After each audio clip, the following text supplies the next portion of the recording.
Imagine this. July 14, 1518 in Strasbourg.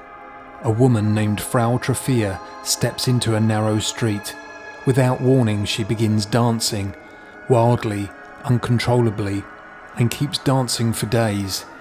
Within a week, dozens more join her. Music isn't playing, no festival is underway, and yet these people can't stop moving. Some dance until collapse, some reportedly die from exhaustion or stroke.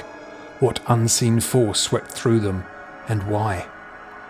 In the summer of 1518, Strasbourg, then part of the Holy Roman Empire in modern-day France, was gripped by a bizarre epidemic. On July 14, Frau Trafia started dancing in the street. She danced seemingly without reason, day and night. Within days, other residents followed. Over 30 in the first week, rising to nearly 400 people by August. They danced until they collapsed, sweat-soaked and exhausted. Some later died of heart attack, stroke, or sheer fatigue. The city magistrates, bewildered, erected a wooden stage and even paid musicians and professional dancers to keep the epidemic moving, thinking perhaps the afflicted would dance it out. Instead, this only worsened the crisis. Authorities eventually banned public dancing and turned to religious remedies, bringing dancers to a shrine of Saint Vitus.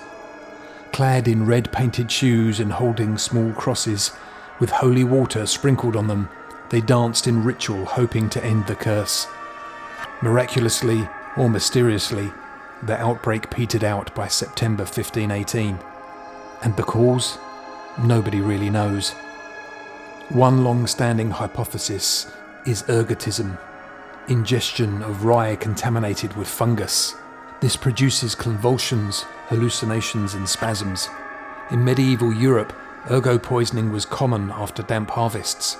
But scholars and others reject it, saying serious ergotism would likely incapacitate sufferers rather than fuel days of dancing. And to infect hundreds in coordination, massive contaminated grain stocks would be required, unlikely within the local context.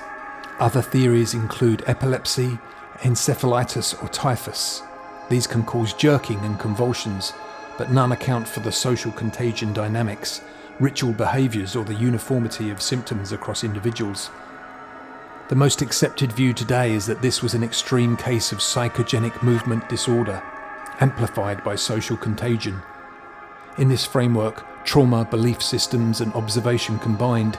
Once a few began dancing, others followed, feeling compelled. Even if unwilling, we may never know the true cause of the dancing plague of 1518, but the most plausible explanation lies in mass psychogenic illness, born out of collective stress, religious fever and social suggestion. Strasbourg's poor were under immense pressure, physical, spiritual, emotional, and the dramatic symptom of dance may have been their shared means of expression or escape.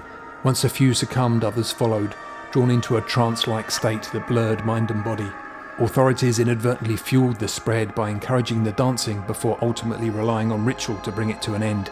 Alternate theories like ergot poisoning or hidden cults lack convincing adherents, especially since dance requires sustained energy that ergotism would severely impair. Likewise, neurological diseases don't neatly map onto the social and ritual dynamics recorded. Instead, what unfolded in Strasbourg in the summer of 1518 is best understood as a psychic epidemic, a tragic fusion of belief, suffering and social behaviour. It stands as a cautionary reminder. Under extreme stress, the human mind and body can behave in strange ways. This isn't merely an historical odyssey. It echoes today in how emotions, trauma and suggestions can ripple through communities. You like this story? Hit like and subscribe for more crazy history.